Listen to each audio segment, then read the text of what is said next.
Corona के खिलाफ देश आज फिर एक बहुत बड़ी लड़ाई लड़ रहा है। कुछ सप्ताह पहले तक स्थितियां संभली हुई थी और फिर ये कोरोना की दूसरी वेव तूफान बनकर आ गई। जो पीड़ा आपने सही है, जो पीड़ा आप सह रहे हैं, उसका मुझे पूरा एहसास है। जिन लोगों ने बीते दिनों में अपनों को खोया है, मैं सभी देशवासियों की तरफ से उनके प्रति संवेदनाएं व्यक्त करता हूं। परिवार के एक सदस्य के रूप में मैं आपके दुख में शामिल हूं। चुनौती बड़ी है, लेकिन हमें मिलकर अपने संकल्प, अपने हौसले और तैयारी के साथ इसको पार करना है। साथियों, अपनी बात को विस्तार देने से पहले मैं देश के सभी डॉक्टरों, मेडिकल स्टाफ, पैरामेडिकल स्टाफ, हमारे सभी सफाई कर्मचारी भाई बहन, हमारे एम्बुलेंस के ड्राइवर्स, हमारे सुरक्षा बल, पुलिसकर्मी, सभी की सराहना करूंगा। आपने कोरोना की पहली वेव में भी अपना जीवन दांव पर लगाकर लोगों को बचाया था।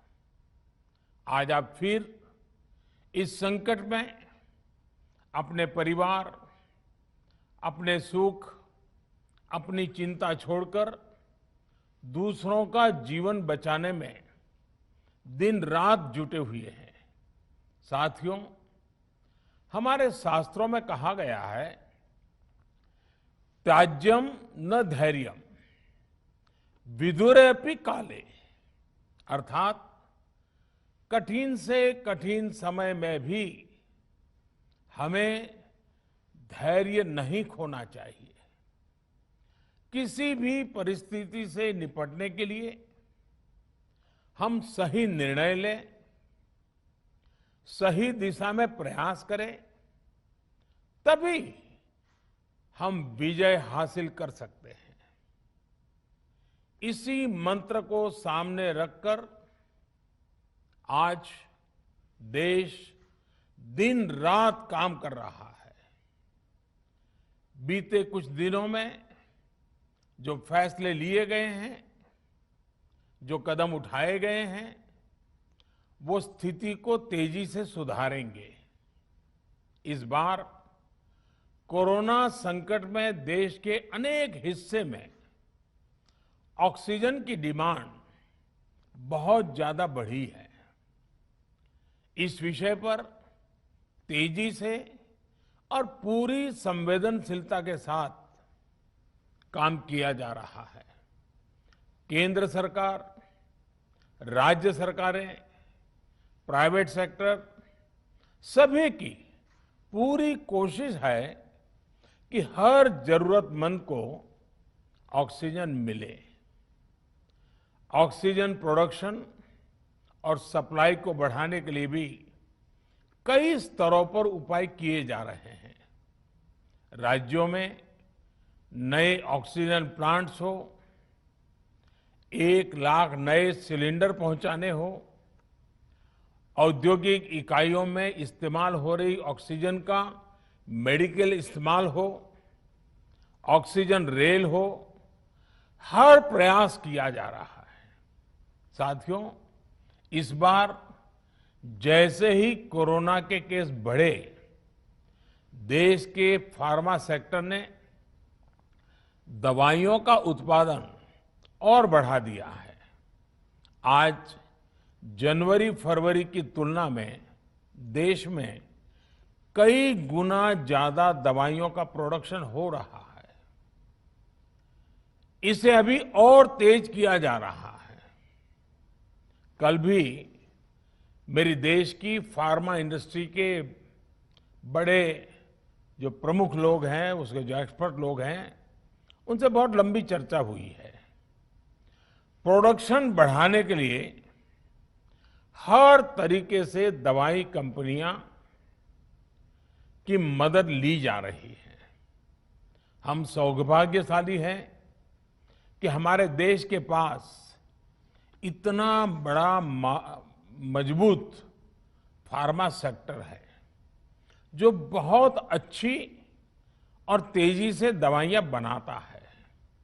इसके साथ ही अस्पतालों में बेड की संख्या को बढ़ाने का भी काम तेजी से चल रहा है।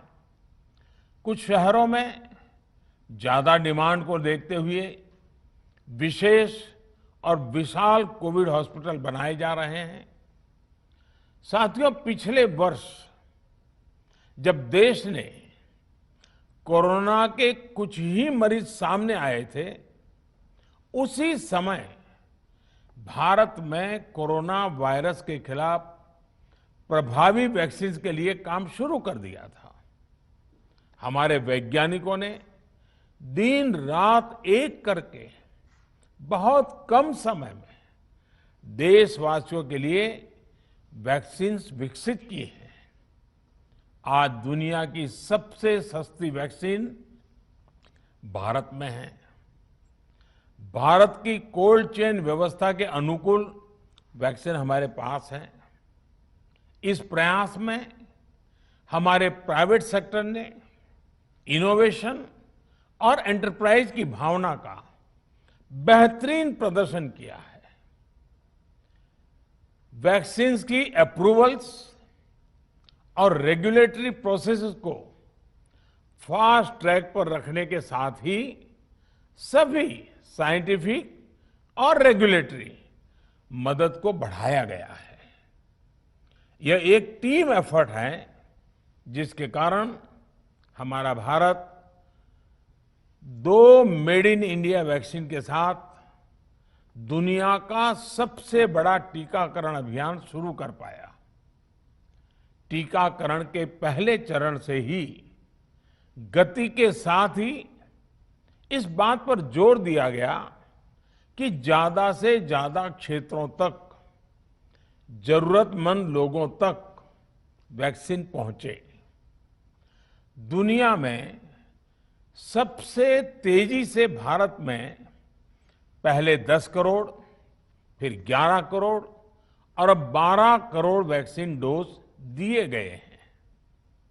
आज कोरोना से इस लड़ाई में हमें हौसला मिलता है कि हमारे health care workers, frontline corona warriors और सीनियर सिटीजन्स के एक बड़े हिस्से को वैक्सीन का लाभ मिल चुका है। साथियों, कल ही वैक्सीन को लेकर हुए एक और अहम फैसला भी हमने किया है।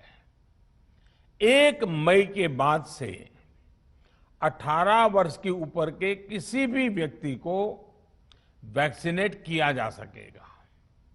अब भारत में जो वैक्सीन बनेगी उसका आधा हिस्सा सीधे राज्यों और अस्पतालों को भी मिलेगा।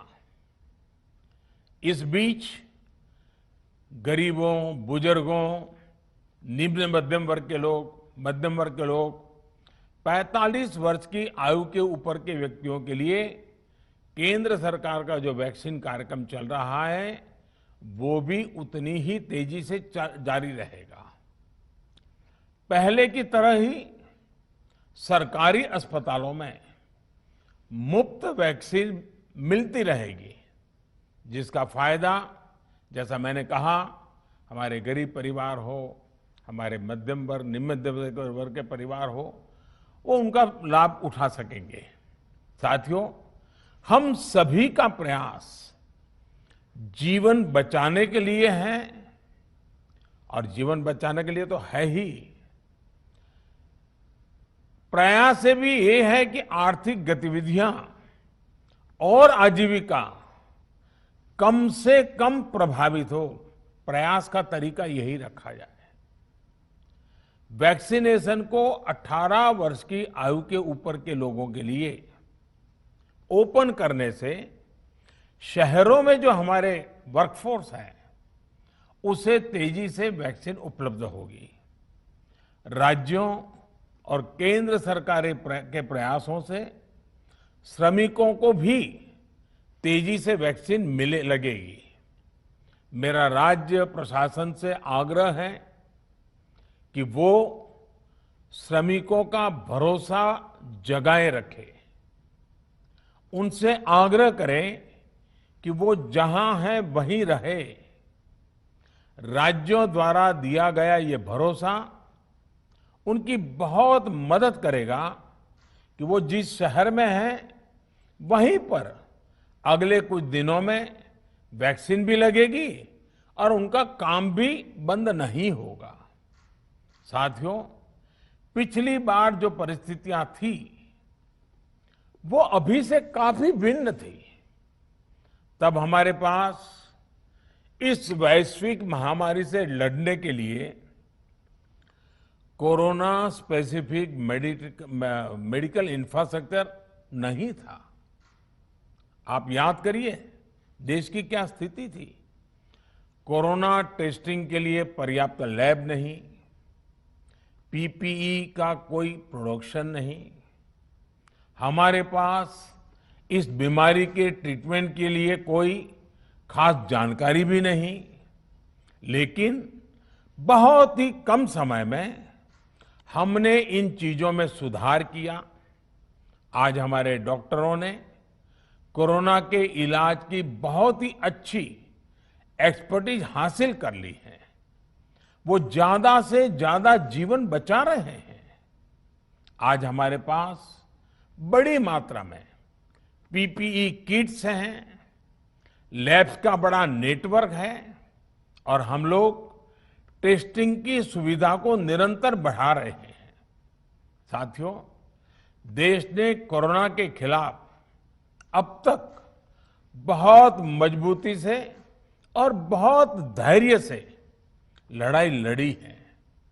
इसका श्रेय आप सभी को, सभी देशवासियों को ही जाता है। अनुशासन और धैर्य के साथ कोरोना से लड़ते हुए आप देश को यहां तक लाए हैं। मुझे विश्वास है जन भागीदारी की ताकत से हम कोरोना के इस तूफान को भी परास्त कर पाएंगे। आज हम अपने चारों ओर देख रहे हैं कि कैसे कई लोग, कई सामाजिक संस्थाएं जरूरतमंदों तक मदद पहुंचाने में दिन रात जुटे हैं। दवाई पहुंचाना हो, खाने या रहने की व्यवस्था करनी हो, लोग पूरे मनोयोग के साथ काम कर रहे हैं। मैं इन सभी के सेवा भाव को आदरपूर्वक नमन करता हूं और देशवासियों से अपील करता हूं कि अधिक से अधिक मात्रा में इस संकट की घड़ी में देशवासी आगे आएं और जरूरतमंदों तक मदद पहुंचाएं। समाज के पुरुषार्थ और सेवा के संकल्प से ही हम ये लड़ाई जीत पाएंगे। मेरा युवा साथियों से अनुरोध है कि वो अपनी सोसाइटी में, मोहल्ले में, अपार्टमेंट्स में छोटी छोटी कमेटियां बनाकर कोविड अनुशासन पालन करवाने में मदद करें। हम ऐसा करेंगे तो सरकारों को न कभी कंटेनमेंट जोन लगाने की जरूरत पड़ेगी, न कर्फ्यू लगाने की जरूरत पड़ेगी और लॉकडाउन का तो सवाल ही नहीं उठता है, आवश्यकता ही नहीं पड़ेगी। स्वच्छता अभियान के समय देश में जागरूकता फैलाने के लिए मेरे बाल मित्रों ने बहुत मदद की थी। छोटे छोटे बालक 5वीं, 7वीं, 8वीं, 10वीं में पढ़ने वाले, उन्होंने घर के लोगों को समझाया था, मनाया था। उन्होंने बड़ों को भी स्वच्छता का संदेश दिया था। आज मैं फिर अपने बाल मित्रों से एक बात विशेष तौर पर कहना चाहता हूं।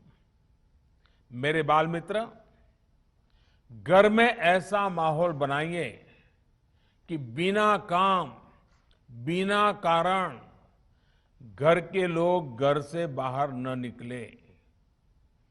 आपकी जीत बहुत बड़ा परिणाम ला सकती है।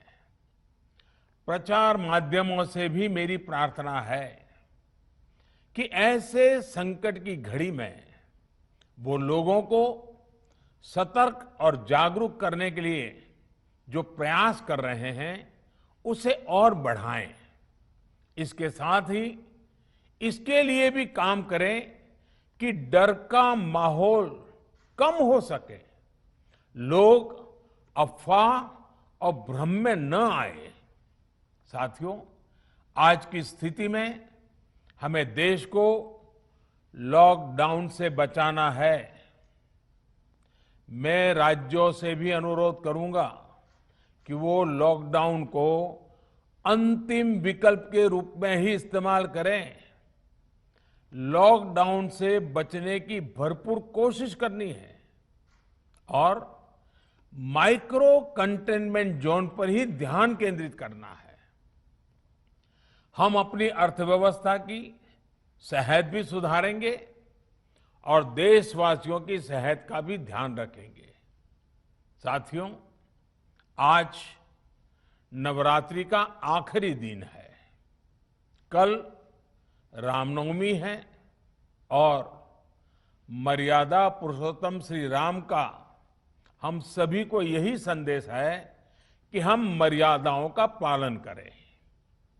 कोरोना के इस संकट काल में कोरोना के बचने के जो भी उपाय है, कृपया करके उनका पालन 100% करिए। दवाई भी, कड़ाई भी, इस मंत्र को कभी भी भूलना नहीं है। ये मंत्र जरूरी है, वैक्सीन के बाद भी जरूरी है। रमजान के पवित्र महीने का भी आज 7वां दिन है। रमजान हमें धैर्य, आत्मसंयम और अनुशासन की सीख देता है। कोरोना के खिलाफ जंग जीतने के लिए अनुशासन भी, उसकी भी उतनी ही जरूरत है। जब जरूरी हो तभी बाहर निकले। कोविड अनुशासन का पूरा पालन करें। मेरा आप सभी से यही आग्रह है। मैं आपको फिर ये भरोसा देता हूं, आपके इस साहस, धैर्य और अनुशासन के साथ जुड़कर आज जो परिस्थितियां हैं उन्हें बदलने में देश कोई कोर कसर नहीं छोड़ेगा। आप सभी स्वस्थ रहें, आपका परिवार स्वस्थ रहे, इसी कामना के साथ मैं अपनी बात समाप्त करता हूं। आपका बहुत बहुत धन्यवाद।